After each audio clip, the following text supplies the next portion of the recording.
feeling based on just the world building. Mm-hmm. That's an amazing movie. Oh, yeah, absolutely. Okay, now we get into the ones I don't agree, and I want to preface this by I think my disagreement comes from I think that you and I have a different definition of sci-fi. Okay. All right. I think I know where you're coming just by that statement. On your list that I do not consider sci-fi. All right. Let the discussion, let the debate begin. Okay. Now, Mad Max, okay, in my opinion, is not sci-fi. All right. Why not? Okay. To me, and this is, I mean, both of our opinions are very valid. There's different schools of thought on this. Mm-hmm. Some people automatically put dystopian stories under the heading of sci-fi as a subgenre of sci-fi. The post-apocalypse kind of gathering. Yeah. Okay. Yeah. I put dystopian fiction as a co-subgenre with sci-fi under the category of speculative or genre fiction. See, you just became 10 times more intellectual than I am on that one. I'm serious. Well, I think there's several subgenres. There's horror, sci-fi, fantasy, dystopian. The only subgenre that I would actually put directly under sci-fi would be something along the lines of steampunk. Okay. Because to me, if there's not some sort of advanced technology and or space involved, to me, it's not sci-fi. Okay. And it's funny. And to me, Mad Max is not sci-fi. Gotcha. I just Googled science fiction definition, and according to dictionary.com, it uses scientific discoveries or advanced technology, as she says. So, nice job. So Mad Max. But there are some people who put dystopian under it, so I understand why they would think that. But but in my opinion, Mad Max doesn't belong on the list because it's not sci-fi. Hey, you know what? Your argument was not, well, I don't want Mad Max on the list because it sucked.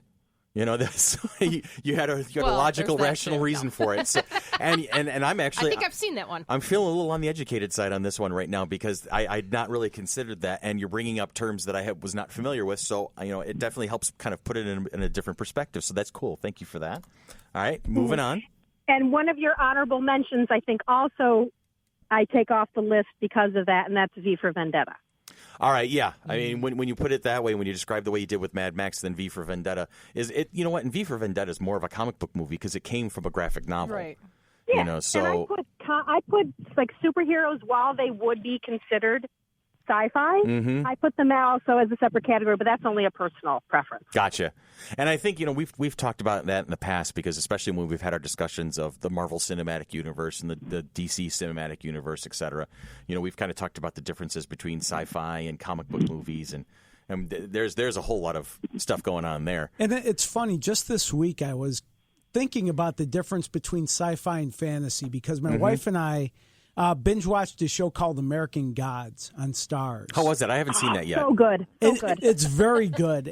But Susan liked it better than I did, and I tried figuring out why. And I think it's because, in general, I like science fiction better than fantasy. And this is this is definitely fantasy as far as I'm concerned. And I think that has something to do with it. There's more of a fantastical element to it than science, as Cheri says. All right, what do you got, Ray? I actually learned something new. You did? What'd you learn? Well, hey, Jojo, what do you say? I knew V for Vendetta was a comic, but I didn't know that it was under the DC comic. You did not know it was a DC property. See, that would be Detective Comics. Yes, Detective Comics. That I learned last week by DC Billy's movies are not t-shirt. all bad. There are a few good ones that are out there. I had no clue that was a DC comic. There you go. See, Ray learned something new. I'm a DC fan. See? We're taking away your DC You hang out card. with us, you learn things. I am enlightened. That's it. You now glow, Ray. All right. Cheri, keep us going. Please okay, get us so back on my track. last one is one of the 2 points that I was a little worried to talk about because I know I'm going to step on major toes with this. And I don't know, and I cannot talk about it if you feel that you don't want to, and that is my opinion on Star Wars. All right. Here it comes. Go ahead. Okay, a while back, I sent Chris a blog post by my favorite sci-fi writer. And the title of the post, I think, probably put him in the wrong frame of mind immediately. Mm-hmm. And that was, the title of it is The Lie of Star Wars as Entertainment. Yeah. I think I read maybe the first line. No, I read into it. It was the a first couple two pages. lines. It was a couple pages long, and I think I read most of it, and then I started skimming, and then I was just like, "Fuck this." Oh, there we go. Yeah. We'll have to put explicit on this one, Oh, Billy. stop! People are used to me by now. Because you put explicit, I can actually use my favorite line from the blog. Yay! Go to it, hon. Okay, basically, the author's name is John Scalzi, who I absolutely adore his work. His thing is not that Star Wars is not entertaining and that you can't be entertained by it. His point is it was never intended. George Lucas didn't care if it was entertaining. See, and I disagree because I've heard enough had a interviews with the guy to know that he was trying to make a movie people would enjoy. It really was not his main point Okay. in making these movies. He had a mythology. Right.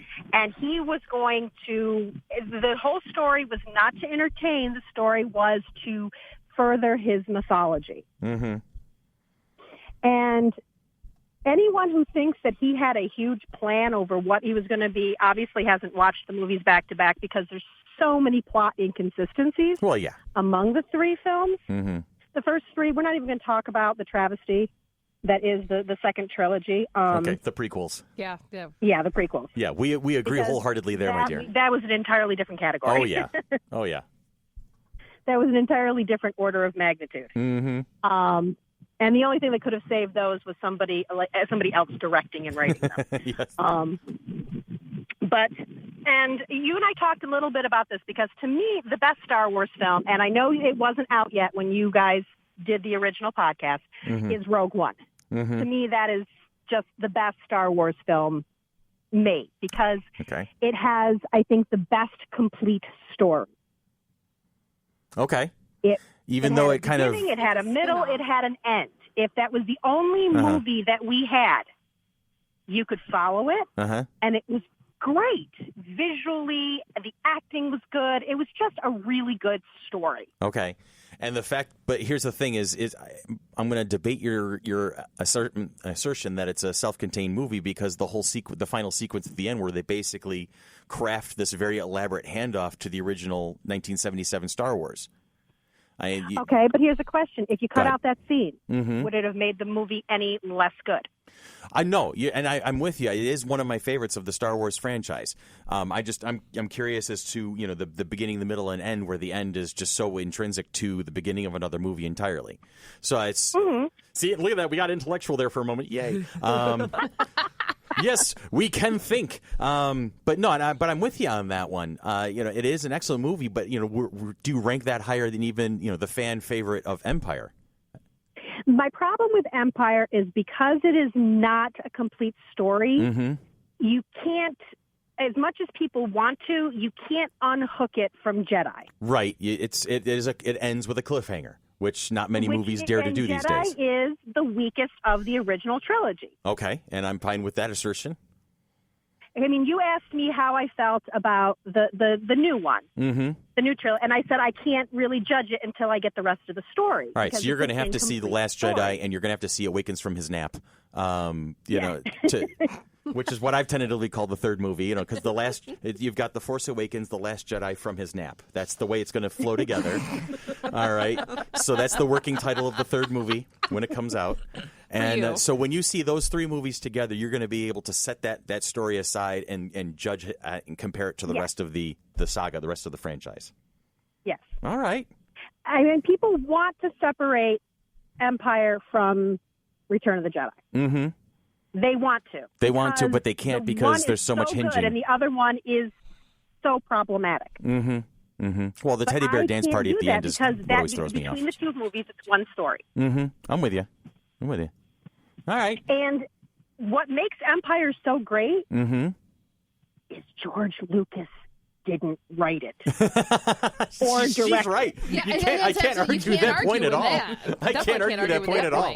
I mean, and there's only so much work Carrie Fisher could do on the scripts during that time. Right, and I mean his authoring of dialogue is He can tell infamous. a good story, but he can't write the dialogue. He can't write for the it. dialogue. Yeah, See, that's it. I appreciate George Lucas more for like his impact on the film industry as well. Yeah, Because I want to hear from my cinematographer. prior to Go like ahead. George Lucas, there was a lot of linear editing, and Mm-hmm. he really didn't want to edit that way. And he's like, let's get the technology out there and let's try to do this, all the digital technology. And he wanted to do non-linear editing.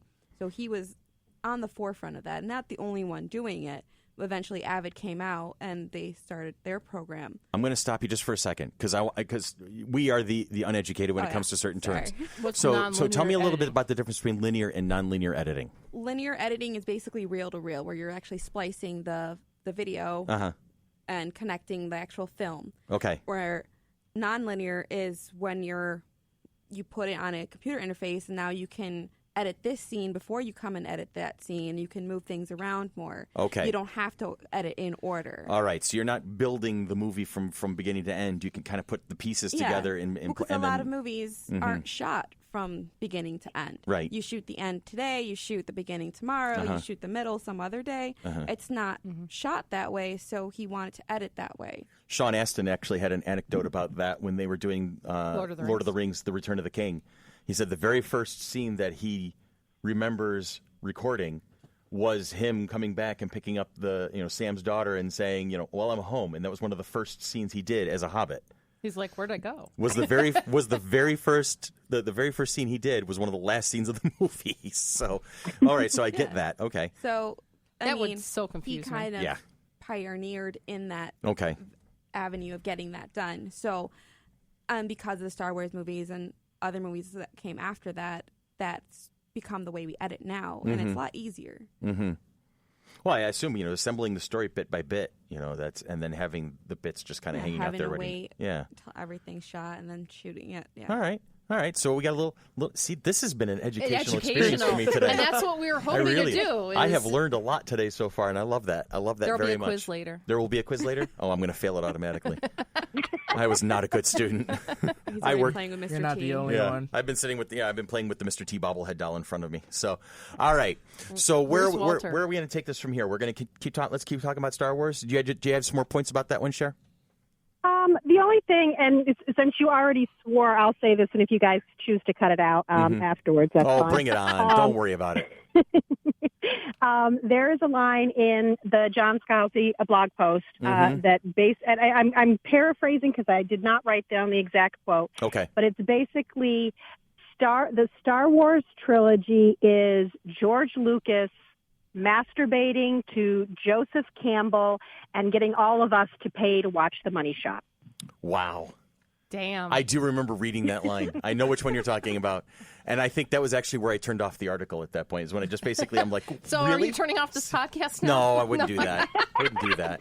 But it sounds really harsh. But Yeah, it his does. point- Go It ahead. does. I understand because it's something you love. And you know me, I've never been. I mean, I like Star Wars, but I've never been the fan that you are. Yeah. So I could look you're a at Trekkie. it and go, okay, what is he talking about here? And basically, what he was talking about is he created this mythology, Right. and everything went to serve the mythology. Right. Whether it was a good story, whether it made sense to the story, whether it was going to work, he made the movies he wanted to make, and good for him. Mm-hmm. That's great. Everyone should be so lucky.